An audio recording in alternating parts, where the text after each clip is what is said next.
Folks, here's a story that will make you furious. A black freshman at the University of Hartford was harassed in such a disgusting way that it made her physically ill. The suspect faces a hate crime charge and 2 misdemeanors. This is 18-year-old Breon Brochu. She was arrested after posting on Instagram how she had put bodily fluids on her roommate's backpack, put her toothbrush in her rectum, licked her eating utensils, and other disgusting things.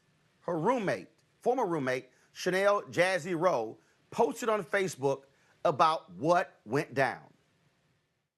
She would post videos of me eating, saying, "Oh, if only she knew where her utensils been," or whatever the case may be. But I'm going to read you what I was sent, what she posted 5 minutes before I left my room when I told her I was moving out.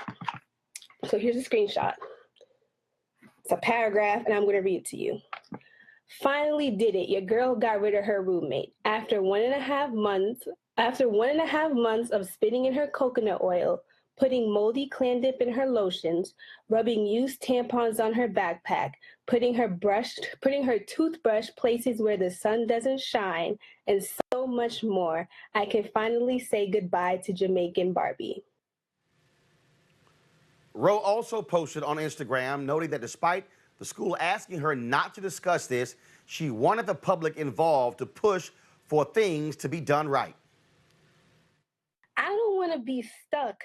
I don't know. I'm not stuck. I don't want to be another statistic. You know what I'm saying? Because colleges, like it could be a rape situation or something serious. You know what I'm saying? Anything serious. And they just brush it under the rug.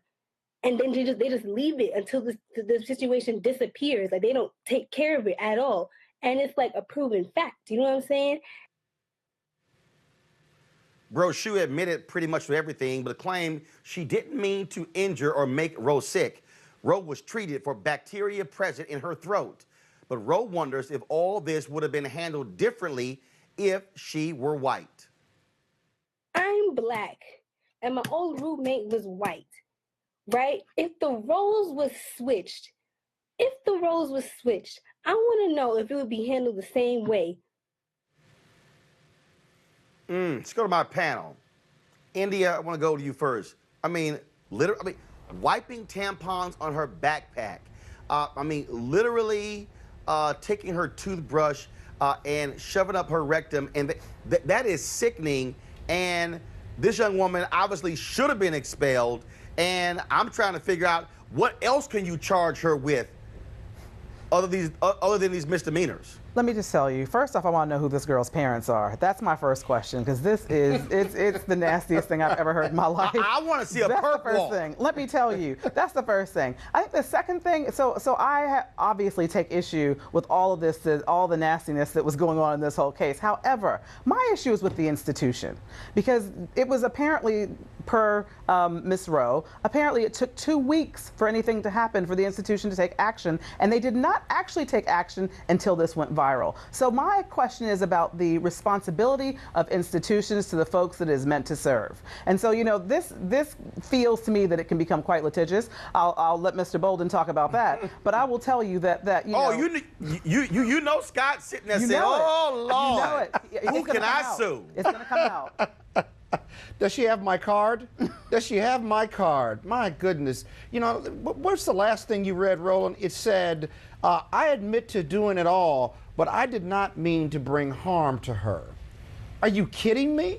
It's like something wilding out on Thursdays. I mean, it's just crazy. You can't, the intent is going to be there manifested by these acts of the tampons and the toothbrush, these bodily fluids. It's completely foreseeable that she would be treated. Now, there's going to be a criminal case. Thank goodness it's gone viral. There's going to be a criminal case, but then there's going to be a civil case, if you will. The reason the school doesn't want it to get out and didn't want her to talk about it is because the criminal case will run its course. She may get probation, the roommate, right?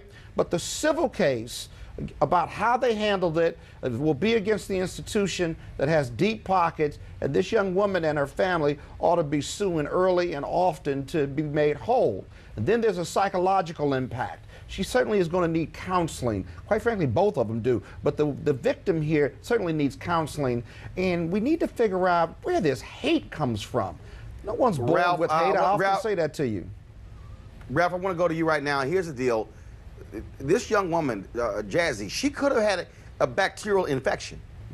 She literally could have. I mean, this could have been a major tragedy. I mean, she could have died. I mean, I know folks out there might say, yeah, okay. No, she literally could have. That gets in your bloodstream, bacterial infection. She could have died.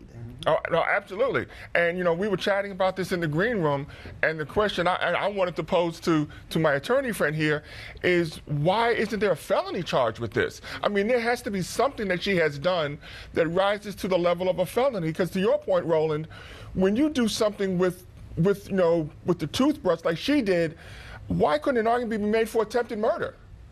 Because the likelihood that she could have died is a possibility. Well, the prosecutor and that was certainly intent has there. Yeah, absolutely, and the prosecutor certainly has discretion to do that. The fact of the matter is, like the school, the prosecution has that discretion on how to handle it, and you're absolutely right, it's foreseeable. Had she gotten sicker, if you will, and thank God she hasn't, but had she had more damage to her body, then you certainly would have seen more serious charges. Weekdays on TV One. I will never lie to you. Oh, my God. Roland Martin. He doesn't want to talk to us. He wants to ignore us. Uncensored. Hell no. That ain't gonna cut it, boo. Unapologetic. No, that is fundamentally false. You are wrong. Unfiltered. He wants an America where we all look alike. He ain't talking about black people. Unrelenting. You better go work out, because you got a fight on your hands. NewsOne Now with Roland Martin. Weekdays at 7 a.m. on TV One.